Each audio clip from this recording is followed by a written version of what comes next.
Salut à tous, c'est Frédéric de la Vie et ce soir je voulais vous faire une petite vidéo pour vous parler d'évolution humaine et de primatologie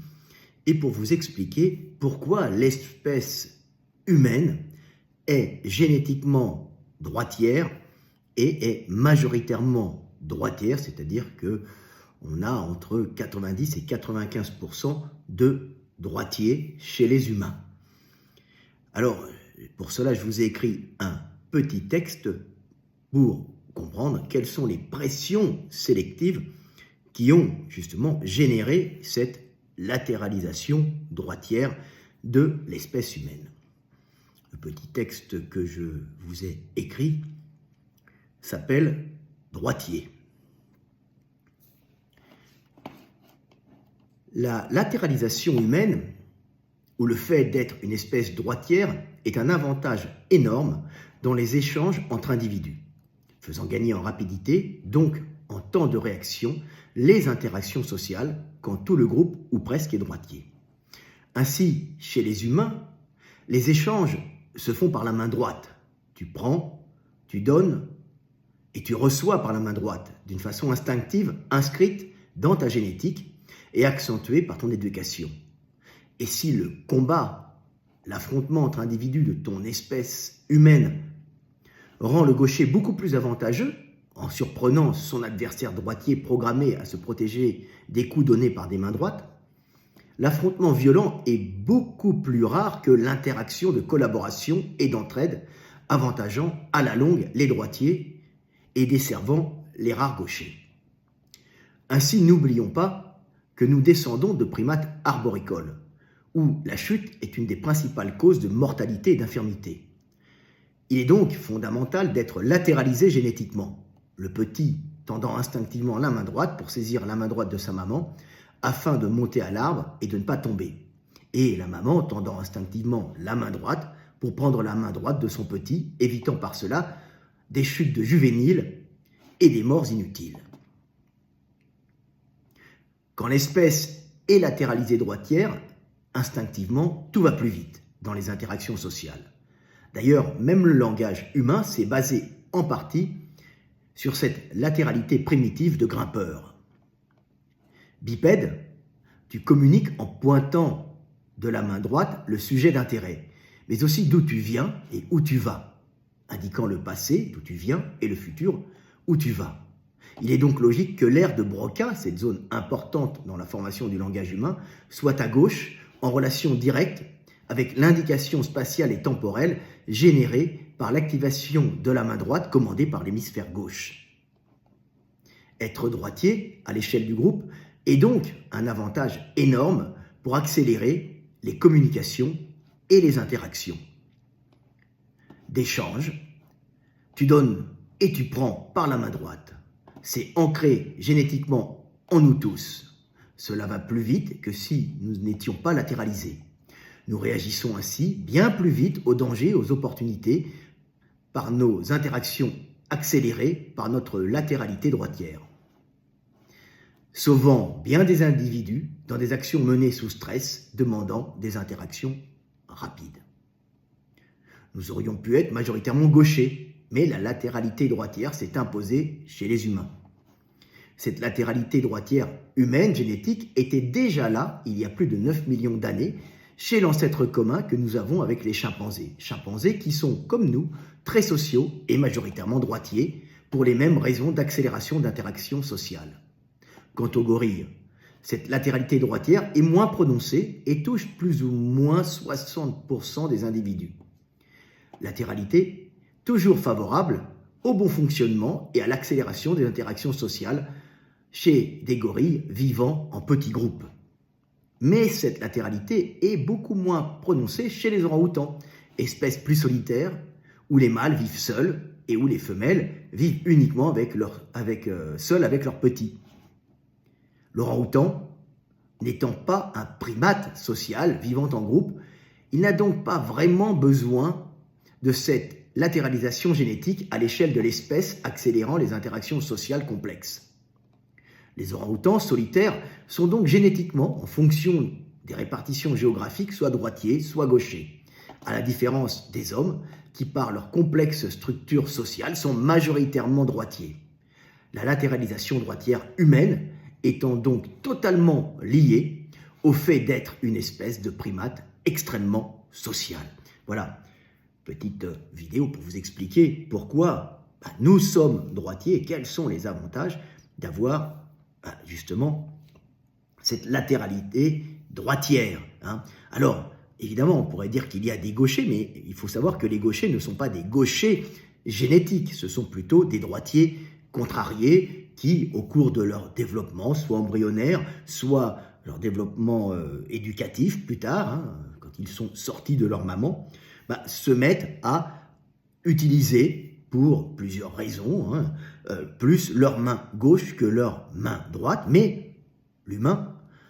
reste génétiquement droitier, même s'il peut devenir à ce moment-là un gaucher qui est un droitier contrarié. Alors, évidemment, là-dessus, au niveau éducatif, on va essayer des fois, dans nos sociétés modernes, de contrebalancer le fait d'être gaucher, en essayant de rééduquer l'individu à devenir droitier.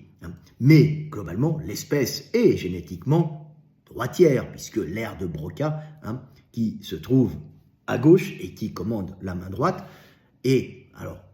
particulièrement plus développé chez l'homme qui, lui, l'homme le mâle, qui lui allait chasser historiquement et s'est rapporté la nourriture dans de vastes espaces, donc avait plus d'indications spatiales par la main droite. Il indiquait où il allait, où il venait, dans de vastes espaces où il allait au début chaparder de la charogne et après chasser des animaux pour les rapporter aux femelles qui, plus vulnérables, restaient près, avec des petits à croissance lente dans leurs bras, restaient près des arbres et des points d'eau. Donc cette latéralisation droitière chez l'homme est particulièrement importante, puisqu'elle permet de donner des indications spatiales et temporelles, et instinctivement, nous regardons plutôt la main droite de l'individu que la main gauche dans les indications, puisque c'est cette main qui sert avant tout à la communication et qui ensuite donnera la communication spatiale, l'indication spatiale, et qui ensuite donnera la possibilité de parler avec des notions de temps. Nous sommes quasiment les seuls animaux à exprimer le temps dans nos communications. Les autres animaux pensent au futur, au passé, mais ne l'expriment pas. C'est ce qui fait la supériorité de l'espèce humaine et sa capacité à s'étendre partout, puisque par ce langage d'abord gestuel où on indique où l'on va et d'où l'on vient, donc on peut exprimer des actions futures par ce pointage. Nous allons faire ci en montrant un houhou gras, c'est-à-dire futur lion, ou haha gras, en montrant derrière, ça veut dire passé lion. On met un son sur un geste, sur une indication spatiale, houhou, haha, on enlève le geste et on se retrouve avec des notions de temps dans le langage permettant d'exprimer le passé et le futur, et donc par cette latéralité droitière d'avoir une zone du langage extrêmement développée au niveau gauche de l'hémisphère qui participe au langage, surtout à la cognition, à l'expression d'actions futures et passées, en partie, puisque le langage aussi est réparti dans tout le cerveau, et le cerveau est assez malléable, il y a plusieurs aires qui sont liées au langage, mais tout ça peut varier d'un individu à l'autre en fonction de son éducation et aussi de sa génétique personnelle. Mais il y a quand même de grosses zones qui sont liées justement à cette latéralisation droitière qui permet d'exprimer le temps, et que l'on va retrouver le temps d'une façon gestuelle, et ensuite, comme je vous l'expliquais, en associant des mots à des gestes, le temps d'une façon verbale, ce qui fait que l'homme est capable de raconter des histoires par cette capacité à indiquer bipède où il va et où il vient, donc indiquer ce qu'il était et ce qu'il sera, ce qu'il a fait et ce qu'il va faire. Donc c'est très intéressant de comprendre que tout ça est lié et que notre latéralité droitière est quelque chose qui facilite notre survie,